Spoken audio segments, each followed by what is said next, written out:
ក្រោយកិច្ចពិភាក្សាដែលចាយពេលអស់ប្រមាណជាង8ម៉ោងនៅទីក្រុងប៉ារីសប្រទេសបារាំងនៅថ្ងៃទី26ខែមករាម្សិលមិញរុស្ស៊ីនិងអ៊ុយក្រែនបានឯកភាពលើការរក្សាបទឈប់បាញ់នៅតំបន់ព្រំដែននៃភាគខាងកាត់ប្រទេសអ៊ុយក្រែនជាមួយនឹងការសន្យាថានឹងត្រឡប់មកជួបគ្នាម្ដងទៀតនៅក្នុងរយៈពេល2សប្តាហ៍ខាងមុខនៅក្នុងទីក្រុងប៊ែរឡាំងប្រទេសអាល្លឺម៉ង់តាមការឲ្យដឹងពីជំនួយការប្រធានាធិបតីបារាំងកិច្ចពិភាក្សានេះដើម្បីដោះស្រាយការប្រយុទ្ធគ្នារវាងក្រុមផ្ដាច់ខ្លួនគាំទ្ររុស្ស៊ីនៅភាគខាងកើតអ៊ុយក្រែនមិនមែនអំពីការគំរាមកំហែងនៃការឈ្លានពានរបស់រុស្ស៊ីទេសូមស្ដាប់សេចក្តីរាយការណ៍ដូចតទៅមន្ត្រីបារាំងដែលជាម្ចាស់ផ្ទះនៃការពិភាក្សាផ្សះផ្សាជម្លោះរវាងអ៊ុយក្រែននិងរុស្ស៊ីនៅថ្ងៃទី26ខែមករាឆ្នាំ2022បានថ្លែងថាការពិភាក្សាដ៏លំបាកតាំងពីខែធ្នូឆ្នាំ2019តាមទម្រង់ Normandy បានឯកភាពគ្នាលើចំណុចសំខាន់មួយចំនួនតាមរយៈសេចក្តីថ្លែងការណ៍រួមក្រោយកិច្ចចរចាដែលចាយពេលអស់ជាង8ម៉ោងក្រោមការសម្របសម្រួលដោយបារាំងនិងអាល្លឺម៉ង់បានប្រាជ្ញាថាភាគីទាំងពីរគោរពដោយគ្មានលក្ខខណ្ឌសម្រាប់បទឈប់បាញ់ហើយថែមទាំងបាននិយាយថាពួកគេនឹងត្រឡប់មកជួបគ្នាម្ដងទៀតនៅក្នុងសប្តាហ៍ទី2នៃខែកុម្ភៈនៅឯទីក្រុងប៊ែរឡាំងប្រទេសអាល្លឺម៉ង់ជំនួយការប្រធានាធិបតីបារាំងលោកអេម៉ានូអែលម៉ាក្រុងដែលនិយាយនៅក្នុងលក្ខខណ្ឌមិនបញ្ចេញឈ្មោះបានសង្កត់ធ្ងន់ថាកិច្ចចរចានៅទីក្រុងប៉ារីសគឺពិភាក្សាអំពីការដោះស្រាយការប្រយុទ្ធគ្នារវាងក្រុមផ្ដាច់ខ្លួនគាំទ្ររុស្ស៊ីនៅភាគខាងកើតអ៊ុយក្រែនដែលអូសបន្លាយតាំងពីឆ្នាំ2014មកមិនមែនអំពីការគំរាមកំហែងនៃការឈ្លានពានរបស់រុស្ស៊ីទេ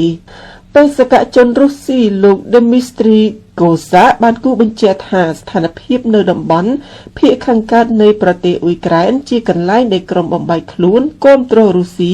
ប្រកាសជាតំបន់បំបែកចេញពីគ្នានោះនិងភាពតានតឹងនៅតាមបន្ទាត់ព្រំដែនគឺជារឿងពីរដាច់ដោយឡែកពីគ្នាទន្ទឹមនឹងនោះលោកថាកិច្ចចរចាថ្មីដែលគ្រោងធ្វើនៅទីក្រុងប៊ែរឡាំងនឹងប្រព្រឹត្តទៅនៅក្នុងកម្រិតដូចគ្នាទៅនឹងសម័យប្រជុំនៅទីក្រុងប៉ារីសដែលពាក់ព័ន្ធទៅនឹងបេសកជនការទូតប៉ុណ្ណោះហើយលោកសង្ឃឹមថានឹងសម្រេចបាននូវលទ្ធផលរីឯបេសកជនអ៊ុយក្រែនលោកអេនឌ្រីយឺម៉ែកបាននិយាយទៅកាន់អ្នកសារព័ត៌មានដោយឡែកពីគ្នាថាកិច្ចពិភាក្សានេះមិនងាយស្រួលទេសម្រាប់អ៊ុយក្រែនចង់បានបទឈប់បាញ់ប្រកបដោយនិរន្តរភាពយ៉ាងណាក៏ដោយលោកថាអ្វីដែលសំខាន់នោះសេចក្តីថ្លែងការណ៍នៅថ្ងៃនេះជាឯកសារដ៏មានអត្ថន័យដំបូងគេដែលពួកយើងបានព្រមព្រៀងគ្នាតាំងពីខែធ្នូឆ្នាំ2019នៅពេលដែលប្រធានាធិបតីរុស្ស៊ីលោក Vladimir Putin និងប្រធានាធិបតីអ៊ុយក្រែនលោក Volodymyr Zelensky បានជួបប្រជុំគ្នានៅឯទីក្រុងប៉ារីសនេះជាលើកដំបូងហើយគិតចាប់តាំងពីឆ្នាំ2019ដែលអ៊ុយក្រែននិងរុស្ស៊ីបានយល់ព្រមចុះហត្ថលេខា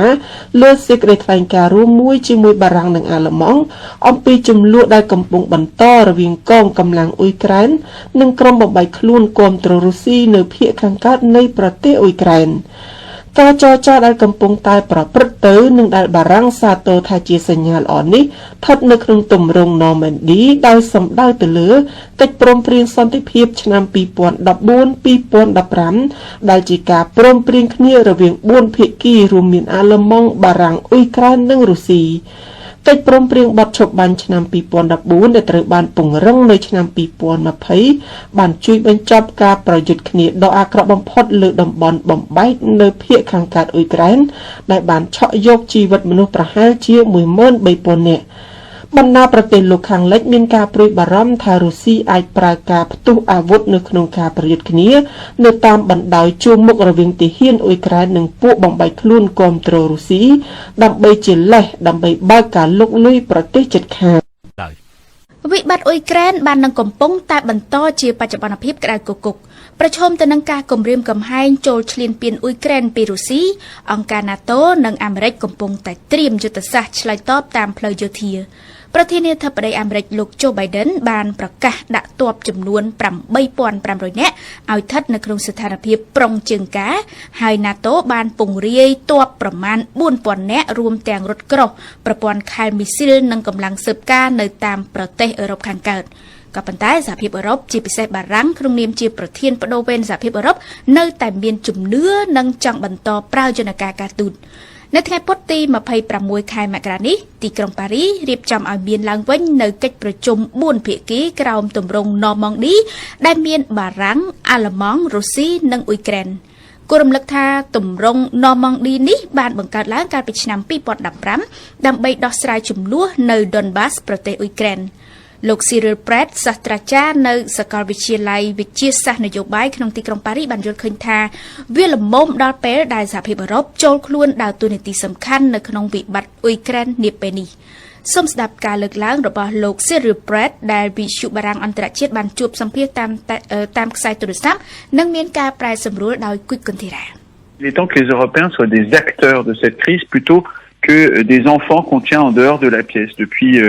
un mois... វាល្មមដល់ពេលដែលសហភាពអឺរ៉ុបត្រូវក្លាយជាតួឯកនៅក្នុងវិបត្តិអ៊ុយក្រែនហើយពលមិនត្រូវបន្តធ្វើដូចជាកូនក្មេងដែលឈរមើលពីខាងក្រៅនោះទេតាំងពី1ខែ2ខែមកហើយដែលប្រទេសរុស្ស៊ីកំពុងប្រជែងកម្លាំងតទល់ដោយផ្ទាល់នឹងអាមេរិកប្រយោជន៍ដែលអាមេរិកមានជាមួយអ៊ុយក្រែនឬរុស្ស៊ីគឺមិនដូចគ្នានឹងប្រយោជន៍ដែលសហភាពអឺរ៉ុបមានជាមួយអ៊ុយក្រែនឬរុស្ស៊ីទេពិតណាស់អាមេរិកនិងសហភាពអឺរ៉ុបយល់ឃើញដូចគ្នាពីការរក្សាតុល្យភាពកម្លាំងជាមួយរុស្ស៊ីតែនៅពេលដែលអាមេរិកដាក់ទណ្ឌកម្មប្រឆាំងរុស្ស៊ីអាមេរិកមិនសូវខាតបង់ប្រយោជន៍សេដ្ឋកិច្ចនិងភូមិសាស្ត្រយុទ្ធសាស្ត្ររបស់ខ្លួនប៉ុន្មានទេផ្ទុយទៅវិញសម្រាប់សហភាពអឺរ៉ុបរុស្ស៊ីនៅតែជាអ្នកជិតខាងម្នាក់ហើយនេះនឹងគ្មានការផ្លាស់ប្ដូរទេរុស្ស៊ីជាអ្នកផ្គត់ផ្គង់អូស្ម៉ានហ្គាសហើយនេះក៏នឹងគ្មានការផ្លាស់ប្ដូរដែរបន្ទាប់មករុស្ស៊ីក៏ជាមហាអំណាចមួយដែលគេត្រូវបូកបញ្ចូលជាពិសេសអឺរ៉ុបខាងកើតអឺរ៉ុបកណ្ដាលនៅក្នុងលំហបាល់ទិកលំហអាក់ទិកនិងនៅក្នុងលំហសមុទ្រខ្មៅ une puissance avec laquelle il faut composer notamment en Europe orientale, en Europe centrale, dans l'espace baltique, dans l'espace arctique et dans l'espace de la mer Noire. ប្រទេសអ៊ុយក្រែននៅពេលនេះកំពុងធ្លាក់ចូលក្នុងស្រមោលនៃសង្គ្រាមឈ្លានពានយ៉ាងពិតប្រាកដពីសំណាក់ប្រទេសមហាអំណាចជាប់របងផ្ទះគឺប្រទេសរុស្ស៊ីអ៊ុយក្រែនដែលធ្លាប់ជារដ្ឋចំណុះឲ្យសហភាពសូវៀតកំពុងដង្ហោយហៅឲ្យមានការជួយធ្វើអន្តរាគមន៍ពីអង្គការយោធា NATO ដែលនាំមុខដោយសហរដ្ឋអាមេរិកនិងអង់គ្លេសអ៊ុយក្រែនពុំទាន់ក្លាយជាសមាជិករបស់អង្គការនេះទេប៉ុន្តែចាប់តាំងពីរុស្ស៊ីដណ្ដើមយកតំបន់ក្រៃមៀកាន់កាប់បាននៅឆ្នាំ2014តាមរយៈការបោះឆ្នោតប្រជាមតិបានធ្វើឲ្យរដ្ឋាភិបាលអ៊ុយក្រែនស្វាស្វែងសុំចូលជាសមាជិកអង្គការសម្ព័ន្ធភាពយោធាអឺរ៉ុបមួយនេះដោយមើលឃើញថាអ៊ុយក្រែនចង់ក្លាយជាសមាជិករបស់ខ្លួនក្រុមយោធា NATO ក៏ចង់ទាញអ៊ុយក្រែនមកនៅជាប់នឹងខ្លួនដែររយៈពេលចុងក្រោយនេះនៅពេលមហាអំណាចរុស្ស៊ីដំឡើងសភាវុធនិងដាក់ពង្រាយកងទ័ពរាប់ម៉ឺនជាប់នឹងព្រំដែនអ៊ុយក្រែនបានធ្វើឲ្យប្រធានាធិបតីអ៊ុយក្រែនរត់ទៅពឹងមហាអំណាចអាមេរិកដែលជាសមាជិកមួយនៃអង្គការយោធា NATO ដ៏មានឥទ្ធិពលជាងគេឲ្យជួយការពារអ៊ុយក្រែន